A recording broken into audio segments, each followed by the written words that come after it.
मसीह में आप सबको, मसीह के बाबरकत जलाली नाम में आप सबको सलाम।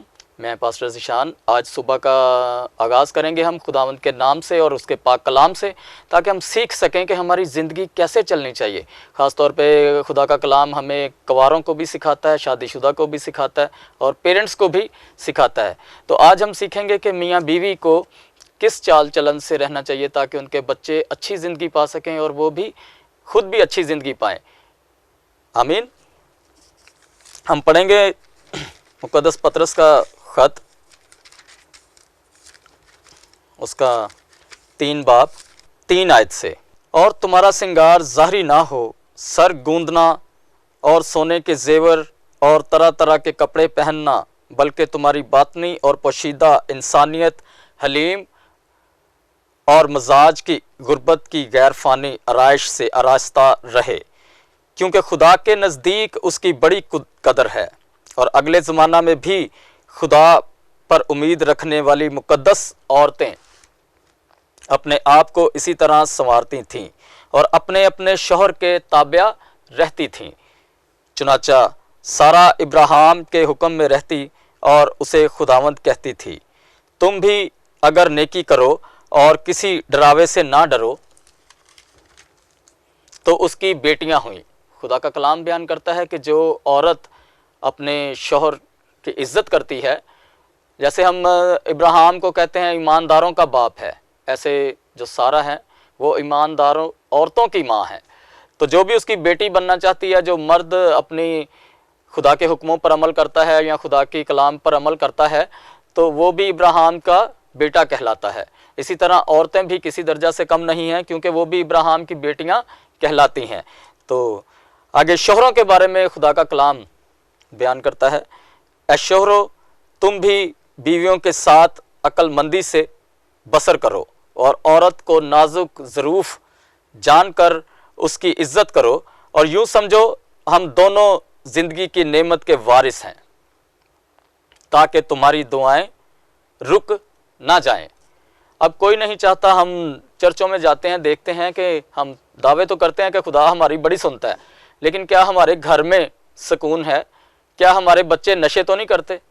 क्या हमारे बच्चे चर्च से रिलेटेड हैं? क्या हमारे बच्चे जुआ तो नहीं खेलते? क्या हमारे बच्चे मोटरसाइकिलों पे चढ़कर रैकिंग तो नहीं करते, विलिंग तो नहीं करते? क्योंकि मसीह हमें ऐसी सारी बातों से मना करते हैं। उसका कलाम हमें हलीम बनाता है, उसका कलाम हमें शोखा नहीं बनाता, हमें हमारी सारी बद बुराइयों को हमसे दूर रखने की ताकत उसका कलाम हमें देता है। और जो इस पर अमल करता है, जिस तरह हम इब्राहिम को देखें तो इब्राहिम ने खुदा के हुक्मों पर अमल किया और अमल करने के बाद आज वो कौमों का बाप कहलाता है। खुदावन ने उसे बरकत दी है। क्यों दी है? कि वो उसके कलाम पर अमल करता था। तो आज हमें भी चाहिए कि उसके कलाम पर अमल करें। और जो उसकी बेगम थी सारा उसे खुदावंद कह के पुकारती थी, और जब भी वो काम से या किसी जगह से बाहर से आता था तो उसके आगे खड़ी रहती थी कि जब तक वो उसे कुछ बोले ना वो जाती नहीं थी। जब तक उसे वो कोई काम कर जाता था तो सारा हमेशा उसके सामने दासी की तरह खड़ी रहती थी। और आज जो बीवी आजकल की मैं देखता हूँ, अगर बीवी पढ़ चुकी है, मर्द अनपढ़ है, तो वो बीवी उसको कुछ समझती ही नहीं। और अगर शौहर अच्छी सैलरी कमाता है, बीवी अनपढ़ है, तो शौहर बाहर की लोग औरतों के साथ ज़्यादा मसरूफ़ खुश रहता है, घरवाली को पूछता ही नहीं है। तो इसी वजह से हमारे बच्चों पर असर पड़ता है। हम पर तो नहीं पड़ता, लेकिन हमारे बच्चों पर असर पड़ता है। हमारे बच्चे गलत सोसाइटियों का हिस्सा बन जाते हैं। तो खुदा का कलाम बयान करता है कि शौहरों, तुम भी बीवियों के साथ अक्लमंदी से बसर करो और औरत को नाजुक ज़रूफ जानकर। नाजुक ज़रूफ मैंने किताब में पढ़ा है कि हम ज़रूफ कहते हैं बर्तनों को, तो नाजुक बर्तन शीशे के होते हैं, और उससे भी नाजुक होते हैं जो पारे के होते हैं, जिनको ज़्यादा सख्ती से पकड़ें तो वो हाथ में ही स्लिप हो जाते हैं, चूर हो जाते हैं वो। तो इसी तरह हमारी मियाँ बीवी की ज़िंदगी है कि अगर मैं अपनी बीवी के साथ अच्छा नहीं, हालांकि हमारे मज़हब में तलाक नाम का कोई नामो निशान ही नहीं, लेकिन फिर भी मैं देखता हूँ कि लोगों की आपस में तलाक़ें हो जाती हैं। क्यों हो जाती हैं? कि मोहब्बत नहीं होती। तो मसीह भी हमारा मोहब्बत है, और उसमें फिर सबसे बड़ी बात यह है कि अगर हमारी दुआएं रुक जाएंगी तो हम किसके पास जाएंगे? फिर हमारे पास रह जाते हैं दरबार, उनके हम हदिये दे दे के पूरे नहीं करेंगे तो वो भी हमें छोड़ देंगे। तो इसलिए जो कुछ नहीं लेता जो सिर्फ़ अपनी बंदगी चाहता है, हम उसकी बंदगी करें, उसकी इबादत करें, उसकी प्रस्तश करें और अपनी फैमिली के साथ करें, ताकि फैमिली पूरी निजात पाए। क्योंकि अगर हम आपस में ठीक नहीं हैं तो खुदा हमारी दुआएं नहीं सुनता। तो मैंने अक्सर देखा है कि लोग दावे करते हैं कि खुदा हमारी सुनता है।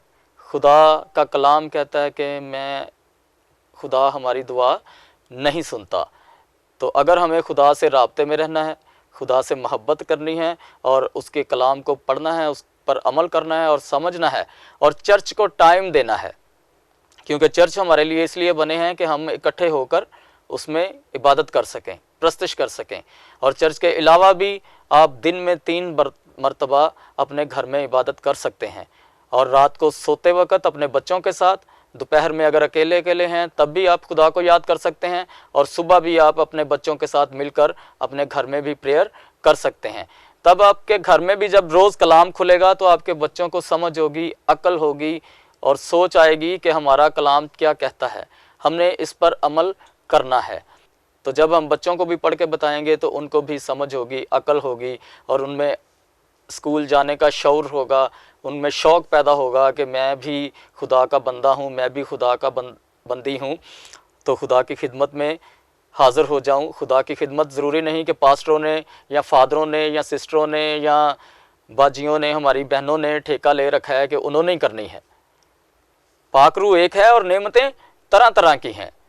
तो किसी के पास कलाम सुनाने की खिदमत है, तो किसी को राशन बांटने की खिदमत है उसकी, और किसी की वीडियो बनाने की खिदमत है, जो अपने लोगों की बनाते हैं, अपने लोगों के मसले पेश करते हैं। तो ये सारी नेमतें खुदा की हैं। और बीवी का दर्जा बहुत है घर में, क्योंकि वो माँ है और माँ ही बच्चों को सिखाती है, और माँ ही ना सिखाएगी तो फिर कौन सिखाएगा। जो माँ खुदावंद में होगी, जो माँ अपने शोहर की इज्जत करेगी, वही ये सारा कलाम या सारी बात अपने बच्चों को, तरबियत बच्चों की अच्छी कर सकती है। खुदा बाप, खुदा बेटे, खुदा रुल कुदुस, यहोवा पाक कदूस, खुदा तेरा शुक्र करते हैं आज के खूबसूरत दिन के लिए, आज की खूबसूरत दिल सुबह के लिए जो तूने हमारी ज़िंदगी में बख्श दी है खुदावंद। और तेरा शुक्र अदा करते हैं कि तूने गुजरी रात हमें सलामत रखा है। और खुदावंद तेरा शुक्र अदा करते हैं बाकी सब नेमतों के लिए जो तूने हमारी ज़िंदगी में बख्श दी हैं, क्योंकि ज़िंदगी की तमाम नेमतें तू ही हमें दे सकता है और तू ही हमें देता है। तेरा शुक्र करते हैं इस बात के लिए कि तूने हमें जिंदों की ज़मीन पर ज़िंदा रखा है, और आज के सारे दिन में तेरी प्रस्तश करें, तेरी इबादत करें और तेरे हुक्मों के मुताबिक, तेरे कलाम के मुताबिक ज़िंदगी बसर करें। सारा दिन तेरी प्रस्तश के लिए, और हमारा चलना फिरना, उठना बैठना तुझे पसंद आए। और खुदावंद तेरा शुक्र करते हैं और तेरे बेटे के लिए तेरा शुक्र अदा करते हैं, जो इस जहान में आया और उसने मेरे बाप दादा के, मेरे बीवी बच्चों का और मेरे गुनाहों का फिदिया दिया और खून बहाया। वही खून इस जगह फिजा माहौल पर मांगता हूँ खुदावंद, नेशनल न्यूज़ पर मांगता हूँ, नेशनल न्यूज़ की टीम पर मांगता हूँ खुदावंद। और इनको बरकत देना, इनकी सारी परेशानी दूर करना और इनको अपने जलाल के लिए ज़्यादा से ज़्यादा इस्तेमाल करना। और जितने व्यूवर मुझे देख रहे हैं, जो सुन रहे हैं खुदावंद, उन पर भी तेरा पाक खून चाहता हूँ, उन पर भी तेरी ख़ास बरकत चाहता हूँ। अगर किसी घर में लड़ाई झगड़ा तो वो ख़त्म हो जाए, और अगर किसी घर में बेरोज़गारी है तो वो ख़त्म हो जाए, और अगर किसी घर में बीमारी है तो वो भी तेरे कदूस नाम से जाती रहे। यहोवा पाक कदूस खुदा तेरा शुक्र करता, तेरी हमद करता, तेरी तारीफ़ करता। ये मांगते हैं तेरे प्यारे बेटे यसु मसीह नासरी के नाम से, आमीन।